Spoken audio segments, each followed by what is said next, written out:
नमस्कार दोस्तों, उम्मीद करता हूँ आप सब बिल्कुल ठीक होंगे। क्लास लेने के लिए आप सभी बिल्कुल तैयार होंगे और एक अच्छे प्रकार से आप चीजों को समझ रहे होंगे, सीख रहे होंगे और कोई दिक्कत आपको नहीं आ रही होगी। बागी बलिया से सादर प्रणाम करते हुए जितेश क्लास में आ चुके हैं। जितेश एक अच्छे बच्चे हैं जहां तक मुझे लगता है। हालांकि इनके घर वाले इनको अच्छा नहीं समझते, कई बार इनके ऊपर जोर जबरदस्ती इस प्रकार की बातें भी करते हैं। पर जितेश उन सभी बातों को पीछे छोड़ते हुए आज क्लास के अंदर जुड़े हैं। इसके अलावा क्लास के अंदर और भी बहुत सारे खतरनाक बच्चे आ चुके हैं, क्योंकि ये कोई आम बैच नहीं है ना। मैं आपको बताऊं, ये जो बैच है, जो मैं इस समय इस टाइम हो रखा है 5:05 पे, ये जो बैच मैं ले रहा हूं ये कोई आम बैच नहीं है। ठीक है, पूछता है भारत में, मैं जीत राणा स्वागत करता हूं आप सभी खास छात्रों का। तो बता दीजिए कैसे हैं आप। ठीक है। राधे राधे, कोटि कोटि प्रणाम गुरु जी। ठीक है, चलो स्टार्ट करूं। Good afternoon, good afternoon. Sir जी मेरा लेवल नहीं निकल रहे हैं। लेवल सबके निकलेंगे, टेंशन मत लो। ठीक है, ठीक है। चलो स्टार्ट करते हैं। एक तो तुम मेरी रावण जैसी हंसी के बारे में फिर तुम कहते हो कि सर देखिए ये गलत बात है तुम्हारी। ठीक है, आगे बढ़ते हैं हम। दरअसली हम कल की क्लास में यहां तक चर्चा कर चुके थे, वेदांगों के बारे में बात कर दी थी मैंने। मैं पहले ना ग्रंथों को पढ़ा रहा था, ग्रंथों के बाद मुझे समाज की व्यवस्था भी बतानी है, तो इसको आप पूरा कर चुके हैं। ठीक है, अब हम आगे बढ़ते हैं। ठीक है, चलो वड़क्कम भाऊ। अब इसके बाद हम देखते हैं वैदिक एज के अंतर्गत ही हम बात कर रहे हैं। ये लेटर वैदिक पीरियड चल रहा था, इसके अंतर्गत मैंने वेदांगों की चर्चा की। अब हेडिंग आप डालेंगे उपनिषद। हेडिंग आज की क्या है बाबू? उपनिषद। हेडिंग आप डाल लेंगे उपनिषद। तो वैदिक काल में उपनिषदों की हम व्याख्या करते हैं कि वैदिक काल में उपनिषद आपको किस प्रकार से देखने को मिलते हैं, इसकी चर्चा अब हमें करनी होगी। ठीक है, हाँ बिल्कुल, मैंने बताया मेरी नजरों में आप सभी एक ऑफिसर है और ऑफिसर होने के नाते ही मैं आप लोगों से इस प्रकार से बातें करता हूं। दरअसल आप हेडिंग डाल लेंगे सीधे तौर पर उपनिषद। ये उत्तर वैदिक काल चल रहा है। कौन सा है? उत्तर वैदिक काल चल रहा है। उत्तर वैदिक काल में ही आपको उपनिषद देखने को मिलते हैं। उत्तर वैदिक काल, वैदिक काल, और उत्तर वैदिक काल में ही भाई आपको देखने को मिलते हैं उपनिषद। ठीक है, उपनिषद।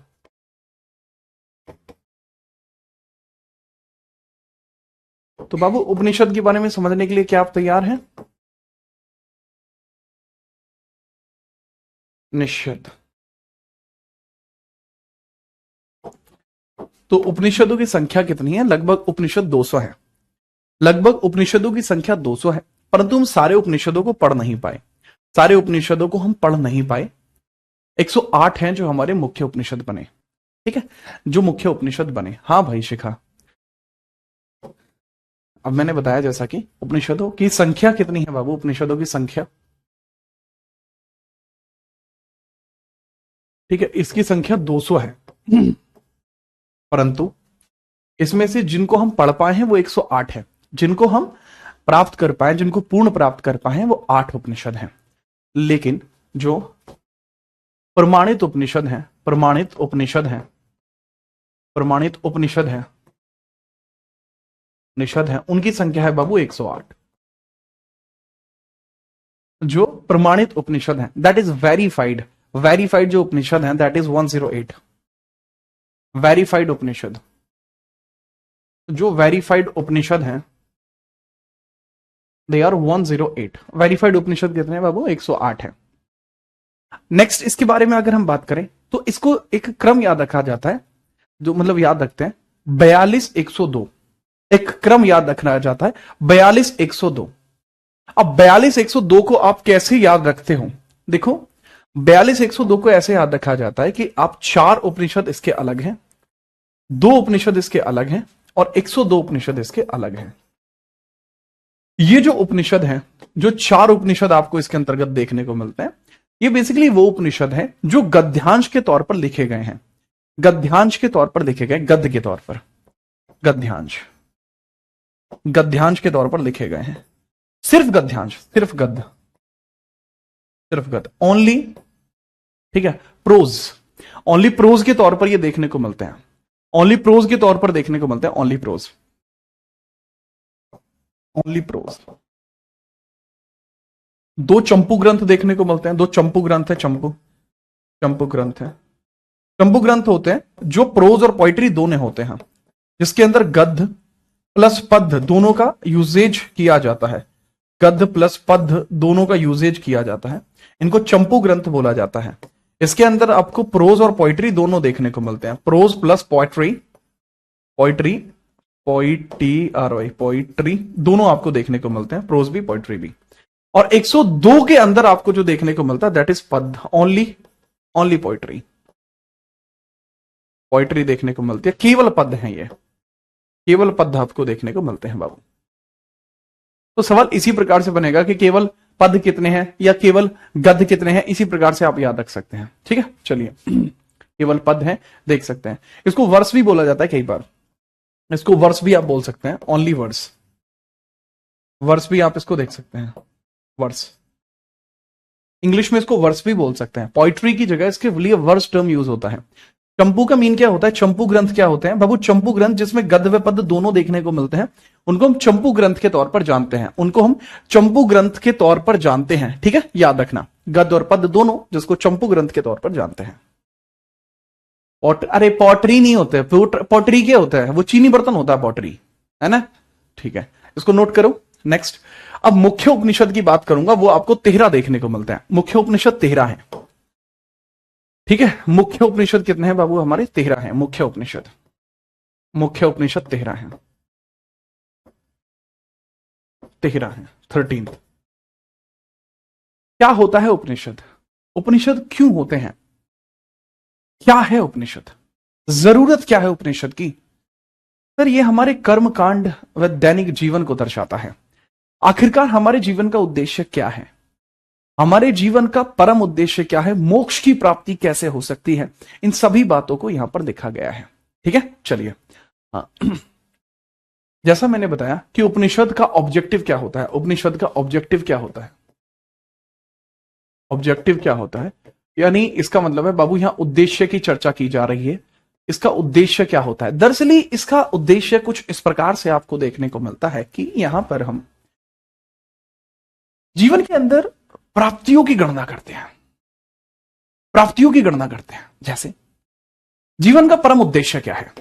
जीवन का परम उद्देश्य क्या है? जीवन का परम उद्देश्य क्या है? जीवन का परम उद्देश्य क्या है? परम उद्देश्य क्या है? मोक्ष की प्राप्ति कैसे हो सकती है? मोक्ष की प्राप्ति कैसे होती है? मोक्ष की प्राप्ति कैसे हो सकती है? तो ये हम इसको पढ़कर देखते हैं। बहुत सारे लोग कहते हैं कि अगर वेद पढ़ लिए तो आप बहुत ज्ञाता बन जाएंगे। नहीं, वेदों में तो कुछ ऐसा है ही नहीं, है ना? दरअसल अगर आप जीवन में मोक्ष की खोज में है, क्या होता है मोक्ष? मोक्ष की खोज क्या होती है? जीवन का अर्थ क्या है? वो सारी चीजें हमें उपनिषद में देखने को मिलती हैं। किसमें देखने को मिलती है? उपनिषद में देखने को मिलती हैं। ठीक है, याद रखना। तो इसके अंदर ऑब्जेक्टिव क्या है बाबू? लाइफ। इसका है objective of life, objective of life, objective of life and मोक्ष। तो बाबू ये इसका ऑब्जेक्टिव है। लेकिन सर इसको उपनिषद क्यों कहते हैं? इसको उपनिषद ही क्यों कहा गया, इसके बारे में बताइए। दरअसल उपनिषद का मतलब होता है नीचे बैठना, कदमों के समीप बैठना। उपनिषद का वास्तविक अर्थ क्या है, मैं आपको ड्राइंग के माध्यम से बताना चाहूंगा। अब देखो, लोग ड्राइंग नहीं बना पाना, देखो मैं बताता हूं, मैं आपको ड्राइंग बनाता हूं, वो भी बहुत तगड़ी। अब तुम ये देखो, अब मान के चलिए ये कोई पेड़ है ना? अब तुम देखो भाई की पेंटिंग देखो अब तुम, ठीक है, दैट इज ए पेड़। ठीक है, दैट इज ए पेड़। इसके ऊपर कुछ शाखाएं बना देता हूं। ठीक है, ये हो गया वो पेड़। ठीक है, ये देखो ये पेड़ बन गया। अब इसके अंतर्गत मैं कुछ शाखाओं का निर्माण भी कर देता हूं। कुछ शाखाएं मैंने इस पे बनाई, ये हमारा पेड़ हो गया। पेड़ का रंग थोड़ा वैसा होना चाहिए। हाँ, ठीक है। अब इस पेड़ के नीचे यहां पर जो है, इसके चारों तरफ एक थमला सा बना दिया, मतलब इस तरीके से एक ऊंचा स्थान बना दिया, जिसको हमारे यहां थमला बोल देते हैं कई बार, या कोई भी ऊंचा स्थान, बैठने का स्थान मैंने बना दिया। तो पहले जमाने में क्या होता था कि यहां पर साधु बैठेंगे, यहां पर बाबा महाराज बैठेंगे, यहां पर बाबा महाराज बैठेंगे, यहां पर साधु बैठेंगे। तो यहां पर कोई भी साधु जो है बैठेंगे और ये जो शिक्षा देंगे, यहां से जो भी ज्ञान की बातें कहेंगे, वो दरअसल कौन सुनेंगे? यहां इनके बैठे हुए शिष्य। तो इनके जो बैठे हुए शिष्य हैं वो यहां बैठकर इनकी बातें सुनेंगे। तो यहां बैठ के इनकी बातें सुनेंगे, ये ज्ञान इनके पास तक पहुंचेगा। तो दरअसल ये इनके पैरों के समीप नहीं बैठ गए, ठीक है, पेड़ों के समीप, पैरों के समीप नहीं बैठ गए, पैर पैर लेग्स, पैरों के समीप, पैरों के समीप नहीं बैठे। हाँ, तो यही चीज जो होती है दरअसल यह उपनिषद के अंतर्गत काउंट की जाती है। जब शिक्षक के करीब बैठकर ज्ञान का अर्जन किया जाता है, ठीक है, जब शिक्षक के करीब बैठकर, नीचे बैठकर ज्ञान का अर्जन किया जाता है, वो चीज कहलाती है मेरे भाई क्या, उपनिषद। ठीक है, तो याद रखना उपनिषद का जो शाब्दिक अर्थ है, उपनिषद का जो शाब्दिक अर्थ है वो क्या है, इसका जो शाब्दिक अर्थ है, इस शब्द का मतलब क्या है। तो बाबू इस शब्द का मतलब ही क्या होता है, उपनिषद, नीचे बैठना, उपनिषद नीचे बैठना। तो उपनिषद शिक्षक के करीब नीचे बैठकर ज्ञान की प्राप्ति, शिक्षक के करीब, शिक्षक या गुरु के करीब, गुरु के समीप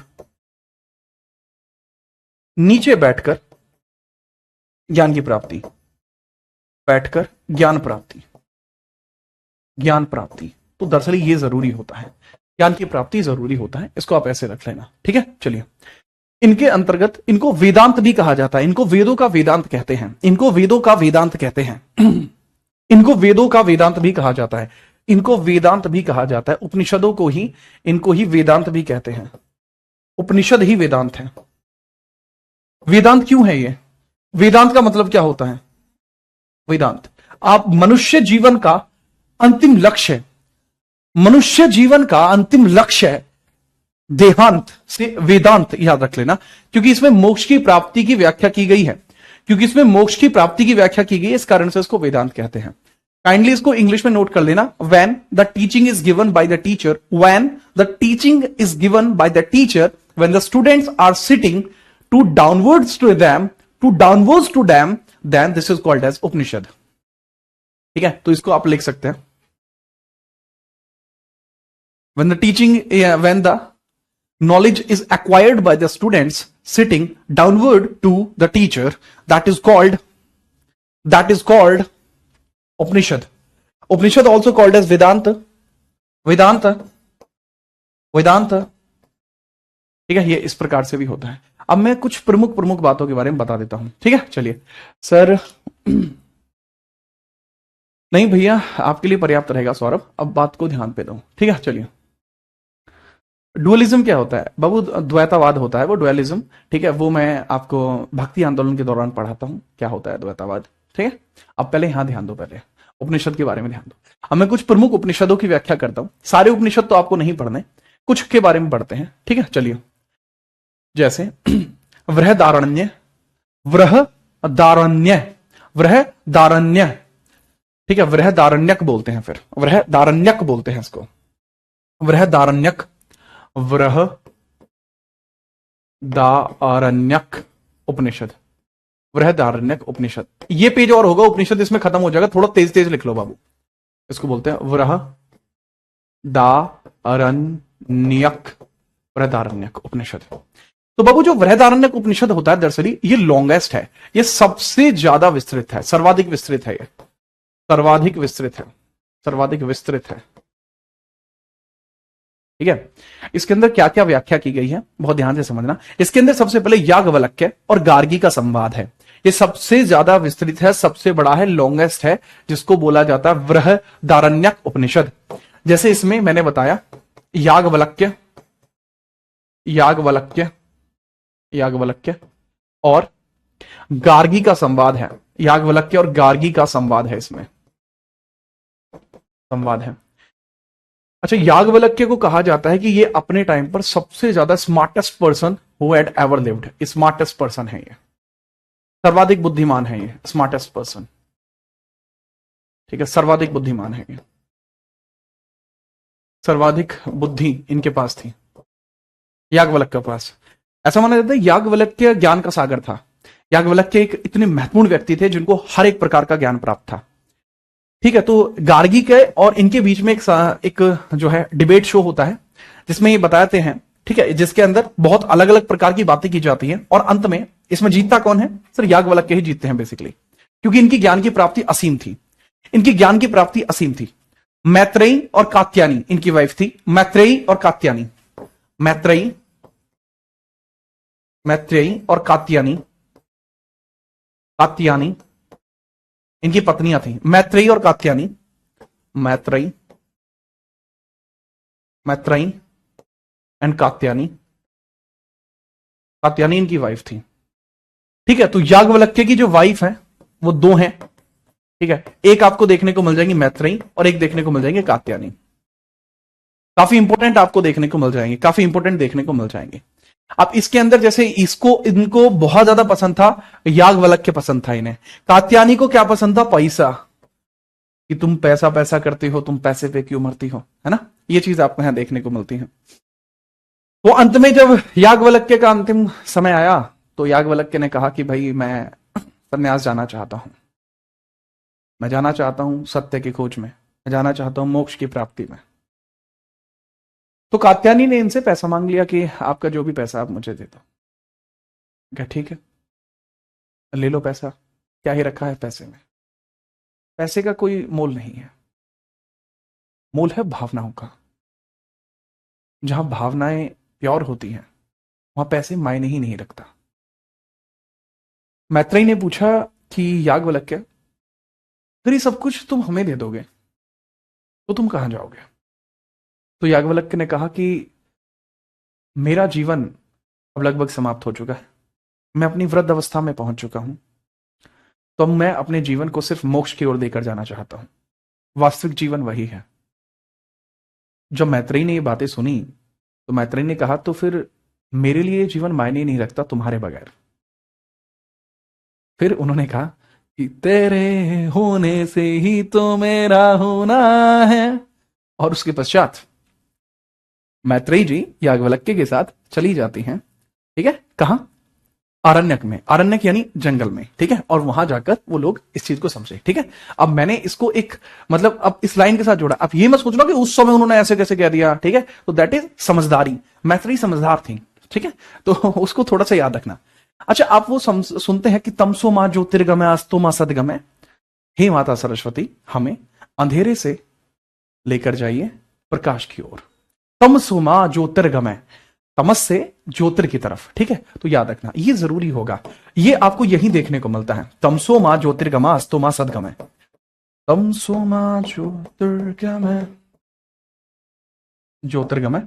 आपको जो श्लोक देखने को मिलता है सरस्वती जी का श्लोक है, ये आपको यही देखने को मिला है। तमस, तमस का मतलब होता है अंधेरा। तमसो मां ज्योतिर्गमय, ज्योतिर्गमय। तो ये श्लोक भी आपको यहीं देखने को मिलता है, ये श्लोक भी आपको यहीं देखने को मिलता है। ठीक है, चलो ठीक है, याद रखना। और कल एक बच्चा बार बार पूछा था सर ओम शब्द, ओम शब्द। भाई ओम शब्द यहां पर है, ओम शब्द यहां पर है मेरे भाई। ठीक है, ओम शब्द यहां पर है। जो बृहदारण्यक के उपनिषद है इसी के अंदर आपको ओम शब्द देखने को मिलता है, ओम शब्द देखने को मिलता है, ओम शब्द, ओम शब्द। तो जो ओम शब्द आपको यहां देखने को मिलता है वो आपको यहीं देखने को मिलता है, ओम शब्द। ठीक है, चलो इंपोर्टेंट, फटाफट नोट करिए। सानिया नोट करो, इसको नोट करिए। अब मांडुक्यो आपको देखने को मिलता है, मांडुक्यो, मांडुक्यो उपनिषद, मांडुक्यो। ठीक है, मांडुक्यो उपनिषद आपको देखने को मिलता है। देन मांडुक्यो, मांडुक्यो उपनिषद देखने को मिलता है, मांडुक्यो, मांडुक्यो, मांडुक्यो उपनिषद आपको देखने को मिलता है, मांडुक्यो उपनिषद, मांडुक्यो उपनिषद, मांडुक्यो उपनिषद आपको देखने को मिलता है। ये बाबू सबसे छोटा है मांडुक्यो, मांडुक्यो दिस इज स्मॉलेस्ट। ठीक है, स्मॉलेस्ट। ठीक है जी, हाँ हाँ, यानी कि ओम शब्द की उत्पत्ति, हाँ ओम शब्द की उत्पत्ति मेजरली यहीं से होती है। ठीक है, याद रखना।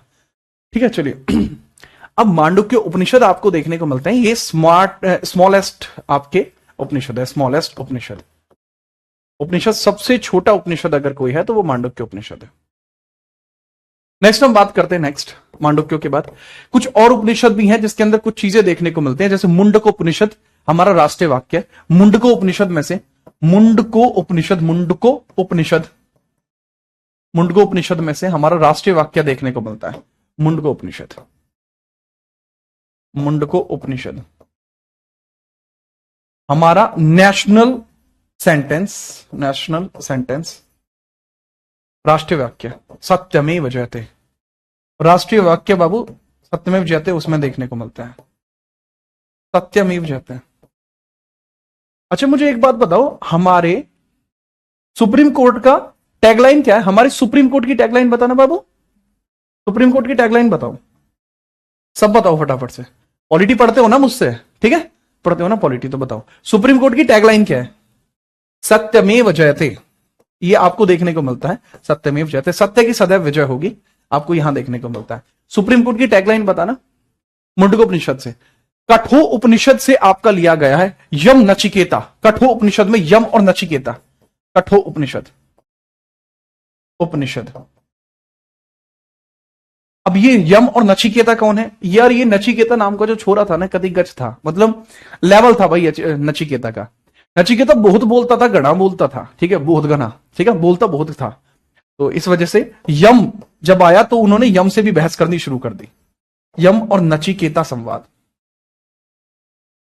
यम नचिकेता संवाद बाबू यहीं देखने को मिलता है। बढ़िया है यम और नचिकेता संवाद, that is so good, that is so good, वो भी आप याद रखेंगे, ठीक है जी हाँ, ठीक है, क्लियर है जी हाँ, ठीक है। तो ये है इनके बारे में विशेष जानकारी, ठीक है। चलिए सर, वनश्य मूलम विज्ञानम, वनश्य मूलम विज्ञानम है अंजलि, ये क्या है? आप प्रशांत ने सही बनाया कि सर जी इसका मतलब है हमारे सुप्रीम कोर्ट का जो आदर्श वाक्य है दैट इज यतो धर्मश्यतः जय। इसका मतलब है यतो धर्मश्यतः जय, जहां धर्म होगा वहां विजय अवश्य होगी, जहां धर्म होगा वहां विजय अवश्य होगी। यतो धर्मश्यतः जय, ये है, ठीक है, याद रखना, इसको याद रख लेना, सुप्रीम कोर्ट का सत्यमेव जयते तो हमारा राष्ट्रीय वाक्य है। अब इसके बाद बाबू आपको कुछ संस्कार देखने को मिलते हैं। संस्कार नाम का चीज है कि नहीं है? तो संस्कार आपको देखने को मिलते हैं, ये भी उत्तर वैदिक काल के ही संस्कार हैं। तो हमारे 16 संस्कार हैं, संस्कारों के बारे में भी चर्चा कर देते हैं, ठीक है। चलिए, नोट हो गया ना नोट आपका? ये कल्याण भव, कल्याण भव एक आशीर्वाद होता है, जैसे मैं कई बार यशस्वी भव कह देता हूं, ठीक है, तथास्तु कह देता हूं, वह एक आशीर्वाद की प्राप्ति की तरह होता है ना बाबू? राम राम भाई, इंग्लिश में लिख दीजिए यार, यमा नचिकेता है ये, यमा नचिकेता। कन्वर्सेशन, वर्सेशन, कन्वर्सेशन, कठोपनिषद में से, कठोपनिषद। हमारे 16 संस्कार होते हैं, उन 16 संस्कारों की चर्चा करते हैं। सर क्या हम लोग आर्यन हैं? साउथ इंडियंस को लगता है कि हम आर्यन हैं। जो साउथ इंडियन है वो द्रविडियन है, उनको लगता है कि हम लोग आर्यन हैं, जो नॉर्थ इंडियंस हैं, ठीक है। चलिए अब बाबू इसमें नोट करिएगा, 16 संस्कार हैं हमारे। संस्कार कितने हैं? 16 हैं संस्कार, 16 संस्कार हैं, जीवन में अवश्य करने हमें पड़ते हैं। ये जीवन का आधार होते हैं, जीवन का आधार, जीवन का आधार होते हैं 16 संस्कार। कितने संस्कार होते हैं भैया? 16 संस्कार होते हैं। 16 संस्कार आपको देखने को मिलते हैं। सबसे पहले अगर हम बात करें तो होता है गर्भाधान, गर्भाधान, गर्भाधान होता है, फिर पुंसवन होता है। सबसे पहले गर्भाधान होता है, गर्भाधान, गर्भाधान होता है, गलत लिख दिया मैंने, गर्भाधान होता है, गर्भाधान, फिर पुंसवन होता है, पुंसवन होता है, ठीक है। गर्भाधान मतलब कोख में बच्चे को मतलब रखना, दैट इज गर्भाधान, गर्भवती होना, ठीक है, याद रखना। स्त्री पुरुष संबंध गर्भाधान होता है, स्त्री पुरुष संबंध गर्भाधान होता है, पुंसवन होता है, फिर जात कर्म होता है, जात कर्म, जात कर्म होता है, फिर उसके बाद क्या होता है बाबू? जात कर्म, जात कर्म मतलब जैसे बच्चा फीमेल के पेट में होता है, ठीक है, तो वो पहली स्टेज होती है लाइफ की। आपका जो जीवन है वो तभी प्रारंभ हो जाता है जब आप अपनी माता जी के पेट में थे, तो वो चीज तभी प्रारंभ हो जाती है। गर्भाधान में जैसा मैंने बताया, गर्भाधान होता है, इसके अंदर पहला प्रोसीजर, ठीक है, गर्भाधान, गर्भाधान, और जब जन्म होता है, ठीक है, जब जन्म होता है वो पुंसवन होता है। एक अच्छा, एक बेहतर बच्चे का पैदा होना, एक बेहतर बच्चे का पैदा होना, यानी उत्तम संतान, ठीक है। ठीक है, उत्तम संतान, उत्तम संतान। जब बच्चा पैदा हो जाता है उसके पश्चात उसको शहद खिलाया जाता है ना, उसको शहद खिलाया जाता है। पुंसवन यानी उत्तम संतान, ठीक है। गर्भाधान यानी स्त्री पुरुष संबंध, ये दरअसल स्त्री पुरुष संबंध से बनता है, स्त्री पुरुष संबंध। अब स्त्री पुरुष संबंध को हमारे यहां बहुत ऑर्थोडॉक्स दृष्टि से देखा जाता है। अरे अरे ये तो बहुत छुपाने वाली बात है। दरअसल ये है इसलिए किया जाता था ताकि वंश की वृद्धि हो। गर्भाधान के पीछे का एकमात्र कारण था वंश वृद्धि, वंश की वृद्धि किया जाना एकमात्र इसका कारण था। पुंसवन उत्तम संतान के लिए था। जात कर्म जो था शुरुआत में होता है बच्चे का जात कर्म, शहद और घी उसको खिलाया जाता है, शहद और घी उसको खिलाया जाता है, but that is very important. शहद और घी उसको खिलाते हैं, ठीक है, शहद और घी खिलाते हैं। फिर नामकरण संस्कार होता है, नामकरण संस्कार होता है। कुआ पूजन भी बोलते हैं जात कर्म को, कई बार कुआ पूजन सुना है ना, कुआ पूजन होता है यहां पर, है ना। नामकरण होता है, फिर बच्चे का नाम रखा जाना, बच्चे का नाम रखा जाना, बच्चे का नाम रखा जाना। तो बच्चे के जीवन की स्टेज चल रही है, बच्चे का नाम रखा जाता है। उसके बाद निष्क्रमण किया जाता है, निष्क्रमण, अन्नप्राशन, फिर होता है निष्क्रमण, क्रमण होता है, फिर अन्नप्राशन होता है, अन्नप्राशन होता है, अन्नप्राशन। बच्चे को पहली बार जब कुछ खिलाया जाता है ना। और फिर मुंडन होता है, मुंडन। आप में से किस किस का मुंडन हो रखा है? मतलब मेरा हो रखा है मुंडन। जब हम छोटे होते हैं ना, जब मुंडन का मतलब होता है जब अपन लोग छोटे होते हैं तो क्या किया जाता है बेसिकली कि आप एक तरीके से इसको चूड़ा कर्म बोलते हैं। पहले तो लिखो, मुंडन को चूड़ा कर्म संस्कार बोलते हैं, चूड़ा कर्म संस्कार, चूड़ा कर्म संस्कार, इसको दरअसल चूड़ा कर्म बोला जाता है। तो जब अपन लोग छोटे होते हैं तो बाल उतरवाए जाते हैं, तो हमारे यहाँ बाल उतरवाए जाते हैं गढ़ मुक्तेश्वर, अगर आपको पता है ना, गढ़, गढ़ गंगा जी सुना है कदे? तो जो गढ़ गंगा जी है ना, वहां हमारे बाल उतरवाए जाते हैं, ठीक है। वहां पंडित जी जाते हैं साथ में और वहां तिलक किया जाता है ऐसे, ठीक है। तो ऐसे तिलक वगैरह करते हैं, फिर बाल उतरवाए जाते हैं। फिर एक बार भरतपुर जाते हैं, ठीक है। भरतपुर भी एक पूजा कराई जाती है, ठीक है। भरतपुर राजस्थान वाला भरतपुर, ठीक है। अब हम वैसे तो उत्तर प्रदेश के अंदर गढ़मुक्तेश्वर है, तो वहां पे होता है भैया चूड़ा कर्म, यानी मुंडन होता है हमारा, ठीक है। बाल उतरवाए जाते हैं, ठीक है। चलिए, तो इसके बाद ये होता है आपका, उसके बाद कर्ण भेदन होता है, कर्ण भेदन होता है। फिर यज्ञोपवीत होता है, ठीक है। कर्ण भेदन होता है, कर्ण भेदन। ये मेरा कर्ण भेदन कभी नहीं हुआ। दरअसल कर्ण भेदन हर कोई नहीं कराता। हमारे यहाँ एक मान्यता है कि कर्ण भेदन वो कराता है, कान में कुंडल वो डलवाता है, कर्ण भेदन, जिसके घर में बच्चे नहीं जी रहे हों। मतलब बच्चा हो रहा है मर जा रहा है, बच्चा हो रहा है मर जा रहा है, बच्चा हो रहा है मर जा रहा है, तो उसका जो बच्चा पैदा होगा फिर कर्ण भेदन कराया जाएगा, ठीक है, ताकि बच्चा जीवित रहे। जैसे मेरे पापा का कर्ण भेदन हो रखा है, क्योंकि पापा के जो बड़े भाई थे जितने भी हुए थे उन सबकी डेथ हो गई थी, तो कर्ण भेदन कराना पड़ा। उसके बाद ययो, ठीक है, यज्ञो पीठ किया जाता है, यज्ञो व पीठ किया जाता है, ययोव पीठ किया जाता है, ययोव पीठ किया जाता है। अब ये संस्कार है दरअसल, है ना। अब जो बच्चे नहीं लिख पा रहे हैं, कर्ण भेदन का मतलब होता है कान, कान में कुंडल पहनना, कान में कुंडल पहनना, कान में कुंडल पहनना, कुंडल पहनना। ये जनेऊ धारण करना, ये जनेऊ धारण करना होता है, जनेऊ धारण, जनेऊ धारण करना होता है ये, ठीक है। ये सवाल आया है, ययोव पीठ का मतलब क्या होता है? जनेऊ धारण करना। जनेऊ धारण नहीं करते हम, ठीक है, हम जनेऊधारी नहीं है। जनेऊ धारण बेसिकली किया जाता है ब्राह्मिन्स में, ब्राह्मिन्स जनेऊ धारण करते हैं, ठीक है। जी हाँ। चूड़ा कर्म का मतलब होता है मुंडन होना, बाल उतरवाना, ये चूड़ा कर्म होता है, ठीक है। ये परिवार में कराया जाता है। अन्नप्राशन होता है जब बच्चा पहली बार कुछ खाता है, ठीक है, पहली बार उसको अन्न खिलाया जाता है, तब अन्नप्राशन होता है, अन्नप्राशन, ठीक है, अन्नप्राशन। पहली बार अन्न जब खाएगा बच्चा, जब बच्चा पहली बार अन्न खाता है तो वो अन्नप्राशन होता है, ठीक है। निष्क्रमण होता है पहली बार सूर्य चंद्रमा दिखाना, बच्चे को पहली बार सूर्य चंद्रमा दिखाना, सूर्य चंद्रमा दिखाना, सूर्य चंद्रमा दिखाना, सूर्य चंद्रमा दिखाना। तो ये भी ऐसा होता है। तो ये भैया आपके संस्कार होते हैं कुछ, ये कुछ आपके संस्कार होते हैं, ठीक है। जी हाँ, याद रखेंगे, जी हाँ।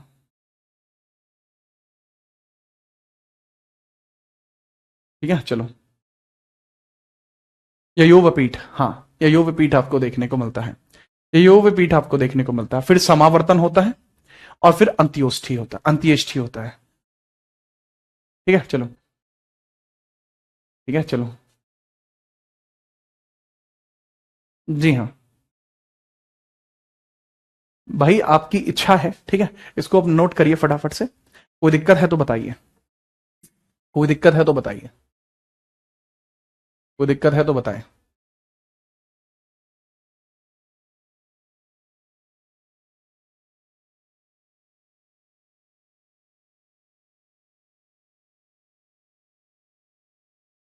ठीक है चलो, इसके बाद इसमें खाली 15वां और 16वां लिखिए, इसके बाद सिर्फ 15वां और 16वां लिखिए, ठीक है, 15वां और 16वां लिखिए।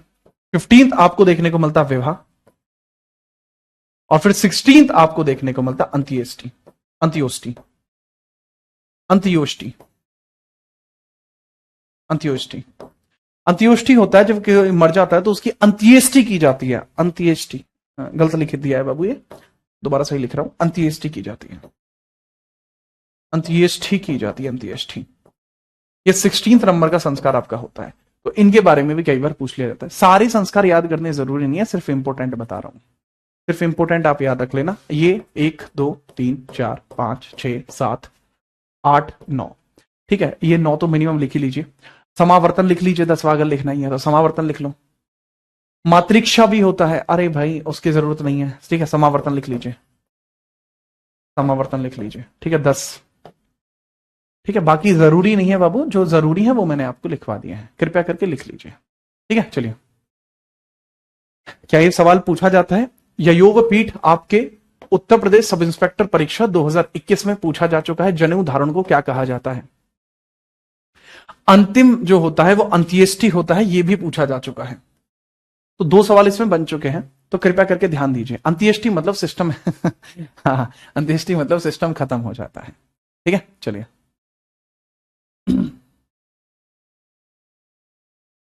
हम संस्कारी बॉय, वाह विकास वाह। ठीक है चलिए, नोट करिए, फिर हम आगे बढ़ते हैं।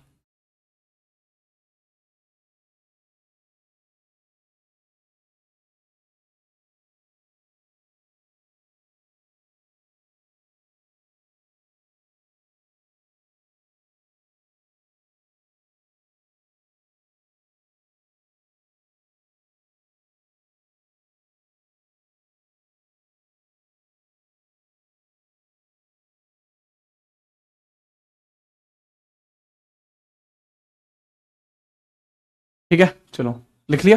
अब आप हेडिंग डालिए। जात कर्म भी किया जाता है, हाँ जात कर्म भी किया जाता है भैया, जात कर्म भी किया जाता है, लिख सकते हैं, जात कर्म भी होता है। मैंने बताया बाबू, मैं इंपोर्टेंट लिखवा रहा हूं खाली, ठीक है, बाकी आप छोड़ सकते हैं, कोई इश्यू नहीं है। ठीक है, बहुत बढ़िया। चलो आगे बढ़ते हैं भैया, इतने ही आपको याद रखने हैं, आगे एक्स्ट्रा याद नहीं रखने। ठीक है, नेक्स्ट। अब हम आगे बढ़ते हैं। देखो आप ना उन चीजों को जानने की कोशिश करो जो मैं आपको बताना चाहता हूं, है ना, जो चीज मैं आपको बताना चाहता हूं आप उन चीजों को जानने की कोशिश करो। ठीक, तो वो चीज जरूरी होगी। आप अगर वो चीज सीखने की कोशिश करेंगे जो आप जानना चाहते हैं, वो जरूरी नहीं होगा। आप बात को समझिए, है ना, और ध्यान से समझिए और इसको पढ़िए। अंत्येष्टि का मतलब होता है जब आदमी मर जाता है तो उसकी चिता को जलाकर उसकी जो अस्थियां बचती हैं उसके मतलब समुद्र, मतलब जो गंगा नदी होती है उसमें उसको सिलाया जाता है, उसके बाद एक पूजा की जाती है, वो अंत्येष्टि होती है। ठीक है चलो, अब नेक्स्ट आप हेडिंग डाल लीजिए, सामाजिक व्यवस्था। सामाजिक व्यवस्था, ठीक है, ऋग्वैदिक काल, ऋग्वैदिक काल, ऋग्वैदिक काल तथा ऋग्वैदिक काल तथा उत्तर वैदिक काल में सामाजिक व्यवस्था, उत्तर वैदिक काल में सामाजिक व्यवस्था, सामाजिक व्यवस्था, व्यवस्था। ठीक है चलो, तो इसकी सामाजिक व्यवस्था के बारे में हम चर्चा करते हैं। तो किस तरीके से समाज था, सोसाइटी कैसी थी, उसके बारे में हम बात करेंगे। सोसाइटी कैसी थी उसके बारे में हम बात करेंगे, what kind of society it was. सामाजिक व्यवस्था। तो बाबू सामाजिक व्यवस्था आप देखिए, ठीक है, इसको बोलते हैं society during Rigveda and Uttarveda, Rigvedic age and post Vedic age, Vedic age, ठीक है, पोस्ट वैदिक एज, ठीक है जी हाँ, ठीक है। अब देखो सपना नहीं मान रही है? जब मैं बता रहा हूं बाबू कि पहले आप इसको देखो, ये ज्यादा जरूरी है, फिर भी है ऐसे कर रहे हो। ये हीरानंद नहीं मानना है? अरे ना माने मेरी बात बहुत ध्यान से सुनो, पहले आप इसे लिखो, ठीक है। चले ऋग्वैदिक काल में आप समझिएगा, ऋग्वैदिक काल का समाज। पहले मैं ऋग्वैदिक काल के बारे में बात करूंगा, उसके बाद मैं उत्तर वैदिक काल के बारे में बात करूंगा, उसके बाद ये चैप्टर कंप्लीट हो जाएगा। फिर हम महाजनपद काल पे आएंगे, फिर हम राजाओं को मारेंगे, ठीक है। उनका रोज एक राजा जिंदा कर रहे हैं, रोज एक राजा मार रहे हैं, फिर अलग जलवा मजा आएगा, ठीक है। तो बहुत ध्यान दो इस पे, फटाफट से चीता तरीके से ध्यान दे लो, है फिर कहते फिरोगे कि सर ये समझ में नहीं आ रहा, वो समझ में नहीं आ रहा, ठीक है। फटाफट आप हेडिंग डाल लीजिए, ऋग्वैदिक काल। ऋग्वैदिक काल की संस्कृति की बात करता हूं, समाज कैसा था यहाँ, क्या चाहते थे ये लोग, हैं समझ नहीं रहे। चलो ऋग्वैदिक काल, ऋग्वैदिक काल, ऋग्वैदिक एज, ऋग्वैदिक एज। फिर मैं आपको एंड में बताऊंगा एक बहुत बढ़िया चीज करंट अफेयर्स के बारे में। हल्के में ले रहे हो तुम तो, कतई हल्के में ले रहे हो, हैं? चलो ऋग्वैदिक एज की बात करते हैं, ठीक है। चलो ऋग्वैदिक एज के अंदर जो समाज था, उसके अंदर आपको पंचजन देखने को मिलते थे। इसमें आर्यों के पंचजन थे समाज में, समाज में आर्यों के पंचजन थे, आर्यों के पंचजन थे, पंचजन थे, आर्यों के पंचजन थे, पंचजन, पंचजनाज ऑफ आर्यंस। आर्यंस के क्या थे बाबू? आर्यंस के पंचजन आपको यहां देखने को मिलते थे। सबसे पहले जो सबसे छोटी इकाई थी उसको बोलते थे कुल, फिर ग्राम, विश, जन, राष्ट्र। कुल, ग्राम, विश, जन, राष्ट्र। कुल, ग्राम, विश, जन, राष्ट्र। सबसे छोटी इकाई क्या है बाबू? स्मॉलेस्ट इकाई क्या है? स्मॉलेस्ट यूनिट क्या है? कुल, फिर ग्राम, फिर विश, फिर जन, फिर राष्ट्र। आज की डेट में आप सुनते हो ना कि आपका जनपद क्या है, ठीक है, आपका जनपद क्या है। तो वो जो जनपद है ना बाबू, आपका जो आपका जनपद है, जनपद, तो वो दरअसल यहीं से निकला है। वो शब्द जो जनपद निकला है वो यहां से निकला है। पंचजन का मतलब क्या होता है? इसके अंदर सोसाइटी 1 2 3 4 5, दिस इज पंचजन। पंचजन का मतलब होता है समाज के अंदर व्यवस्था कितने लेवल पर थी। जैसे अभी त्रिस्तरीय है, उस समय पंचस्तरीय थी। पंचस्तरीय सबसे छोटा कुल होता है। मैं एग्जांपल लेता हूं अपने यहां से, मैं अपना एग्जांपल लेता हूं। जैसे मैं हूं राणा, ठीक है। तो जैसे अब हम हो जाएंगे जीत राणा। अब जैसे मेरे पिताजी का नाम है रामकुमार, जैसे मेरे पिताजी का नाम है रामकुमार, ठीक है, मेरे पिताजी का नाम हो गया रामकुमार। तो यहां रामकुमार राणा और इनके जो भी पूरी फैमिली होगी, पूरी फैमिली जहां पे भी आपको ये राणा सरनेम हमारा दिख जाएगा, तो हम पूरा एक कुल हो जाएंगे, हम पूरा एक कुल हो जाएंगे। यानी पूरी एक तरीके से आप कह सकते हो, आप एक तरीके से कह सकते हो जैसे आप है, जैसे एक हमारे यहां शर्मा जी हैं, ठीक है, जो क्या नाम है छोरे का येड़ा, तो जैसे अपने ये अर्चा ये है आपके विक्रम शर्मा है, जैसे विक्रम शर्मा है अपने, ठीक है। तो इनका जो भी शर्मा सरनेम है वो हो जाएगा, इसके अंदर शामिल हो जाएगा। जैसे अपने चौधरी हैं, चौधरी हो जाएंगे अपने, ठीक है। ये जैसे सिंह है, विक्रम सिंह है, तो सिंह हो जाएंगे। तो इनके जो पूरी फैमिली होगी वो एक कुल कहलाएगी, पूरी एक फैमिली, ठीक है। अब जैसे रोशनी कुमारी है, ठीक है, तो जो पूरी कुमारी है वो पूरी फैमिली इनकी एक हो जाएगी, है ना, बात है समझ में। तो पूरी फैमिली। उसके बाद अब जैसे हमारे गांव में 2-3 अलग अलग गोत्र रहते हैं, ठीक है, 2-3 अलग अलग गोत्र रहते हैं, ठीक है। तो जो सारी के सारे गोत्र एक जगह अगर मिला दिया जाए तो वो एक ग्राम का निर्माण करेंगे। फिर विश्व जो होता है वो ब्लॉक लेवल पर होता है। जैसे आज की डेट में ब्लॉक है ना, आज की डेट का ब्लॉक, जैसे आज ब्लॉक देखने को मिलता है आपका, ब्लॉक इस तरीके से आपको देखने को मिलता है ये, ठीक है। चलिए इस तरीके से आपको देखने को मिलता है ये, जैसे ब्लॉक है आज की डेट में ब्लॉक। और जो आज की डेट में डिस्ट्रिक्ट आपको देखने को मिलता है वो जन है, ठीक है, याद रखना। अब इसको मैं ब्लॉक इसलिए नहीं लिख रहा क्योंकि इंग्लिश में भी इसको सेम लिखना पड़ेगा। इसको कुल बोलेंगे, कुल, इसको कुल बोलेंगे, कुल। इसको ग्राम बोलेंगे, इसको विश्व बोलेंगे, इसको जना बोलेंगे, जना बोलेंगे इसको, और इसको बोलेंगे राष्ट्र, राष्ट्र इसको बोलेंगे। तो भाई कुछ इस प्रकार से यह चला करता था। राष्ट्र अर्थात नेशन इसको कहा करता था, ठीक है, राष्ट्र यानी नेशन इसको कहा करते थे, इसको कहा करते थे, राइट, जी हाँ। ठीक है, जी हाँ।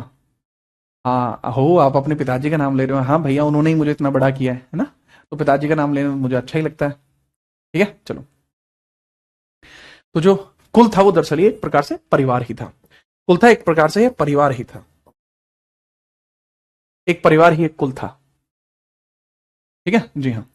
हाँ बिल्कुल।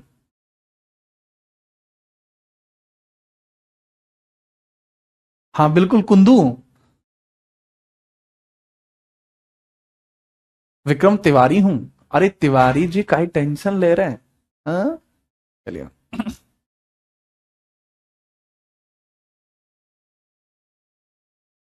ठीक है, चलिए। हाँ, राष्ट्र के बाद, उसके बाद फिर आपके जनपद बने, फिर महाजनपद बने, बहुत बढ़िया।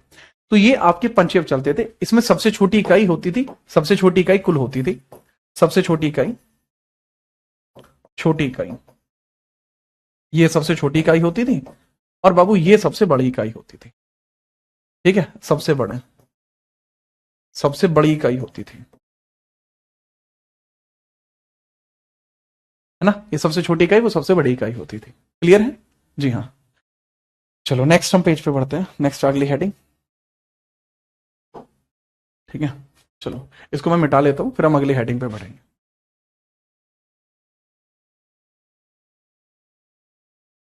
ऋग्वैदिक काल के बारे में चर्चा करते हुए,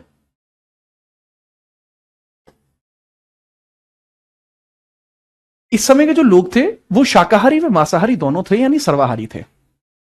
इस समय समाज सर्वाहारी था, समाज सर्वाहारी था, सर्वाहारी था, ओमनीवोरस था।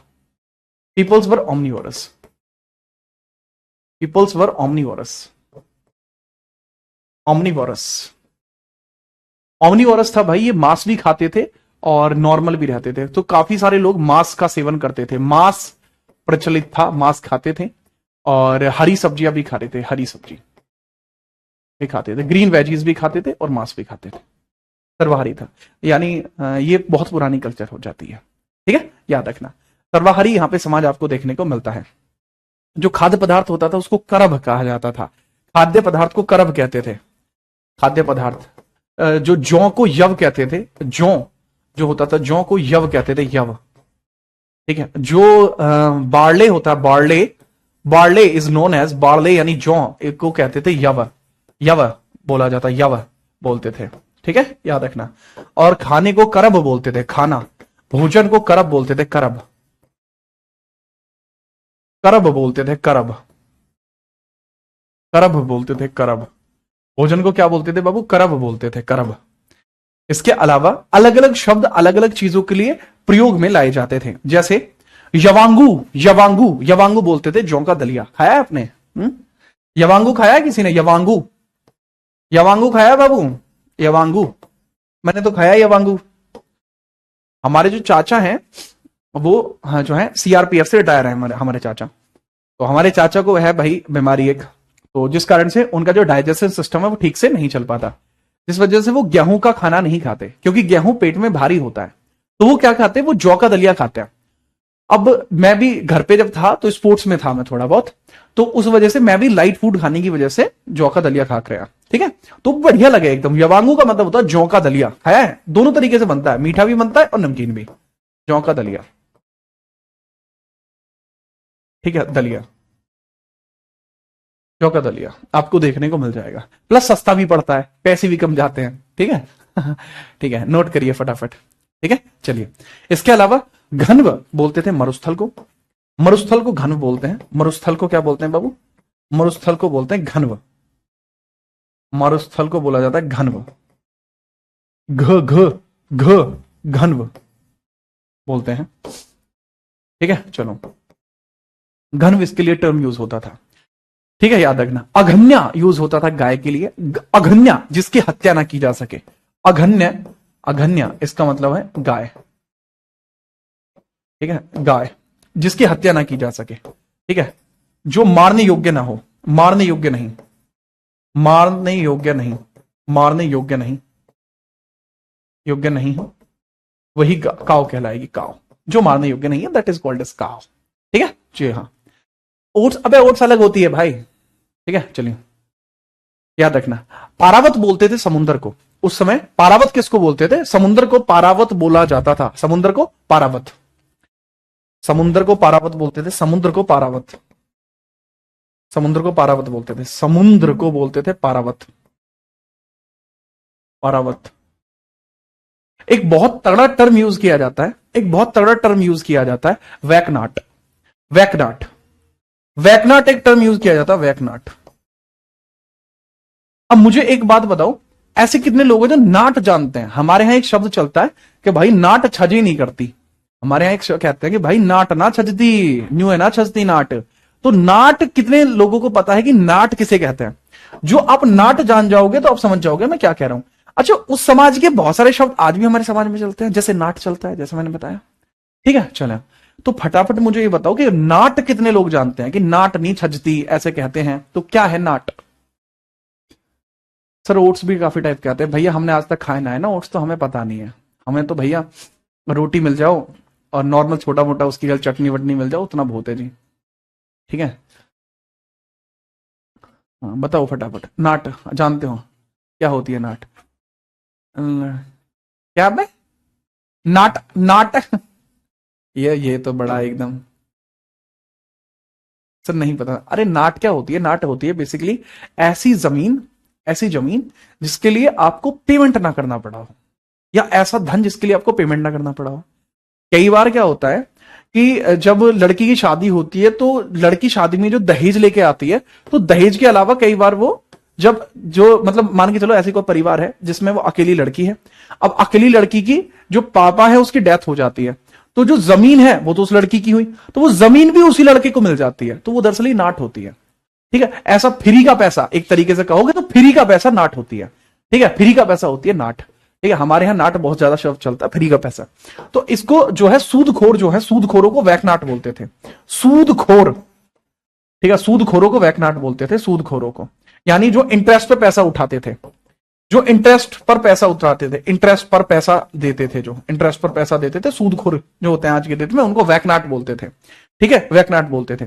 उर्वरा कृषि भूमि को बोलते थे, उर्वरा, उर्वरा किसको बोलते हैं भाई? उर्वरा ये कृषि भूमि को, एग्रीकल्चर लैंड, एग्रीकल्चर लैंड को बोलते हैं, एग्रीकल्चर लैंड को यही बोलते हैं, ठीक है जी हाँ। इसके अलावा बहुत सारे टर्म और भी हैं, बहुत सारे टर्म और भी हैं, जैसे सोमरस। जी सुनते कान खड़े हो गए तुम्हारे भी, सोमरस क्या चीज है, सोमरस बाबू, सोमरस होता पेय पदार्थ, सोमरस ये त्याज्य भी बोलते हैं इसको, सोमरस होता पेय पदार्थ, यानी शराब होती है एक तरीके से, पेय पदार्थ, पेय पदार्थ, पेय पदार्थ, दरअसल पेय पदार्थ होता है ये। और सोमरस जो होता है ना बाबू, ये त्याज्य भी कहा गया है, इसको त्याज्य भी कहा गया, त्याज्य, त्याज्य भी इसको कहा गया, त्याज्य, त्यागने योग्य, त्यागने योग्य है, ठीक है चलिए, त्यागने योग्य, त्याज्य भी इसको कहा गया है, मतलब क्योंकि यार ये सोमरस होता है राजाओं के लिए, पैसा है चलन दो एक तरफा ले भाई, चल रही है, ठीक है, सिस्टम पाठ रखा है, कभी शाम में 4 बजे बैठे 3 डाट खोलनी, अरियोल ले अरियोल ले, तो भाई ये उनके लिए अच्छा है जिनके पास पीछा घना है, और जिसके पास पीछे नहीं है वो पता लग रही है पी के कभी इधर लौट रहा है कभी उधर लौट रहा है, 4 चाटे किसी ने धर दिए, तो क्या क्या ही रह जाएगी समाज में, है ना। तो इसलिए त्याज्य कहा गया कि भाई जिसके पास पैसा है वो पिए, लेकिन जिसके पास नहीं है वो इसको त्याग दे। वप्ता बोलते थे न्याय को, वप्ता न्याय को बोलते थे, ठीक है, याद रखना। इसके अलावा जो ये लोग थे, जो ऋग्वैदिक काल का समाज था, ऋग्वैदिक काल समाज की भाषा कैसी थी? ऋग्वैदिक काल समाज की जो भाषा थी, समाज की भाषा वो दरअसल थी संस्कृत, वो संस्कृत बोलते थे, संस्कृत बोलते थे, संस्कृत जो लैंग्वेज थी, समाज की भाषा जो थी, समाज भाषा वो थी कैसी बाबू? संस्कृत थी, संस्कृत, संस्कृत थी। अब जो वस्त्र पहनते थे, या तो ये ऊन के पहनते थे, या सूती पहनते थे, या ये हिरन की खाल भी पहनते थे, मृग चर्म भी पहनते थे, मृग चर्म भी पहनते थे, ठीक है, याद रखना। तो मृग चर्म भी यहां पे पहनते थे। अच्छा, कुछ और शब्द भी हैं जो आपको देखने को मिलते हैं, उन और शब्दों को भी देख लीजिए। वो आप ना, मैं स्लाइड दे देता हूं, आप घर से उसे नोट कर लेना उन अन्य टर्मों को। ये बाबू कुछ टर्म है, ये आप देख सकते हैं। अब इसमें जितने टर्म आपको समझ में आ जाए उनको समझ लेना, वरना कल की क्लास में आके मैं इसको आपको एक्सप्लेन कर दूंगा। इस वाली चीज को मैं कल आके एक्सप्लेन कर दूंगा, आप इसको देख लेना बस थोड़ा सा, है ना। इस वाले को सिर्फ देख लेना, मैं आके इसको एक्सप्लेन कर दूंगा अगली क्लास में। ठीक है, आज की क्लास यहीं तक रहेगी, आप इसको पढ़ लेना। व्रजपति होता है चारागाह भूमिका, ठीक है। अब जीव गरीब पुलिस अधिकारी, छत्री इसको चैम्बरलैन बोलते हैं, ठीक है, चैम्बरलैन, ठीक है, चैम्बरलैन बोलते हैं छत्री को। सेनानी, स्थपति, ग्रामणी, भग दुग्धा, ठीक है, कुलपति, महिषी, स्पास, सूता, मध्यमाशी, तक्षण, तक्षण नाई को बढ़ई को बोलते हैं। पालगाल मैसेंजर, संग्रहरित कोषाध्यक्ष, जो गोविंदगढ़ वनों का अध्यक्ष। अवक्षपा लेखक को बोलते हैं, अवक्षपा, अवक्षपा बोलते हैं लेखक को बोलते हैं। नाई को क्या बोलते हैं? वक्ता, वक्ता बोलते हैं नाई को। लिखा हुआ नहीं है बाबू इसमें, मैं क्या करूं, इसको स्लाइडों पे है ही नहीं इतनी जानकारी। नाई, वक्ता बोलते हैं नाई को, ठीक है, नाई, नाई को बोलते हैं वक्ता, ठीक है। तो इसको आप नोट कर लेना, दोनों ही चीजें नोट कर लेना बाबू। वक्ता बोलते हैं नाई को, ठीक है। और ये टर्म इस तरीके से आप देख सकते हैं, ठीक है। तो आज के लिए इतना ही रहेगा। आर्ट एंड कल्चर करा देना रहा, जब एक बार क्या दीना लाड ले, आर्ट एंड कल्चर करा देंगे, फिर टेंशन की बात को नहीं, बात जवान की है। अब वो मैंने आपको दे दी है। चैम्बरलैन का मतलब क्या है, कल की क्लास में देख लेंगे इससे आगे। कल आपका वैदिक एज कंप्लीट हो जाएगा। कल की क्लास में हम क्वेश्चन भी लगाएंगे और वैदिक एज को समझाएंगे भी आपको। इसको पूर्ण कर देंगे कल की क्लास में। मेरे ख्याल से आपको ये क्लास पसंद आई होगी। अब मुझे बस फटाफट से ये बता दो, मतलब 1 मिनट के अंदर मुझे ये बता दो कि आप में से कितने ऐसे छात्र हैं जो एसएससी के लिए चाहते हैं कि मैं एसएससी के लिए भी कुछ एक्स्ट्रा करूं, यूपीएसआई के लिए कुछ एक्स्ट्रा करूं और एनटीपीसी के लिए कुछ एक्स्ट्रा करूं। मतलब जो चीजें चल रही हैं वो तो चलेंगे ही चलेंगे बाबू, लेकिन मैं कुछ 3 एग्जाम्स बोल रहा हूं। ये 3 एग्जाम इस साल में बहुत जल्दी होने वाले हैं। तो आप किस एग्जाम पर चाहते हैं कि मैं आपके लिए अच्छा करूं और ज्यादा, इतना तो होगा ही, ठीक है, आपसे बताया जा रहा है। सर शॉर्ट में मॉक प्रो, भाई हमारे यहां शॉर्ट में कुछ नहीं करता मैं ऐसे ही करता हूं, ठीक है, प्राइम लेवल पे ही पढ़ता हूं, ठीक है। चलिए मेरी सर अपनी क्वालिफिकेशन बता दीजिए, आप गूगल कर सकते हैं मेरी क्वालिफिकेशन। हाँ आप मुझे गूगल कर सकते हैं, ठीक है, हाँ ठीक है। No if no but only but अरे बहुत मारूंगा तुम्हें, नो इफ नो बट है सर। यूपीएसआई के लिए करिए, ठीक है, यूपीएसआई के लिए हो जाएगा, सीजीएल एनटीपीसी, ठीक है, ओनली यूपीएसआई, ठीक है। UPSI group D, UPSI NTPC, CGL UPSI, okay, DPSP UPSI, okay, we have UPSI aspirants so much. CGL के भी बहुत सारे हैं, ठीक है। अच्छा फिर आपको क्या करना है, आपको जो भी एग्जाम के लिए करना है कि आप चाहते हो यूपीएसआई पे करूं या सीजीएल पे करूं या एनटीपीसी पे करूं, बाबू आपको यहां 3 वीडियो देखने को मिल रही हैं, ये सीजीएल की, ये यूपीएसआई की और ये एनटीपीसी या ग्रुप डी की। आपको जो भी लगता है कि इसके ऊपर मैं कुछ एक्स्ट्रा करूं, आप इनमें से जिस भी वीडियो के नीचे जाके कमेंट कर दोगे। ये वीडियो तो अभी 19 सेकंड पहले डली है, तो इस पे कोई व्यू नहीं है, 0 व्यू है अभी, 19 सेकंड पहले डली है अभी।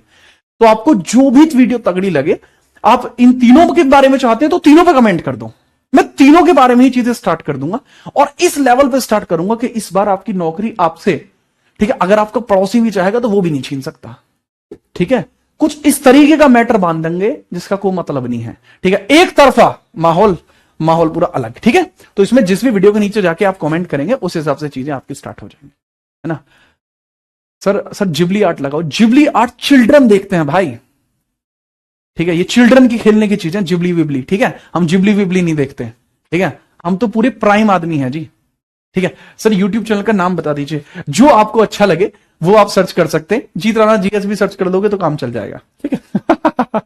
चलिए आप कल मिलते हैं, अच्छे से पढ़िए लिखिए, कल मुलाकात करेंगे, ठीक है।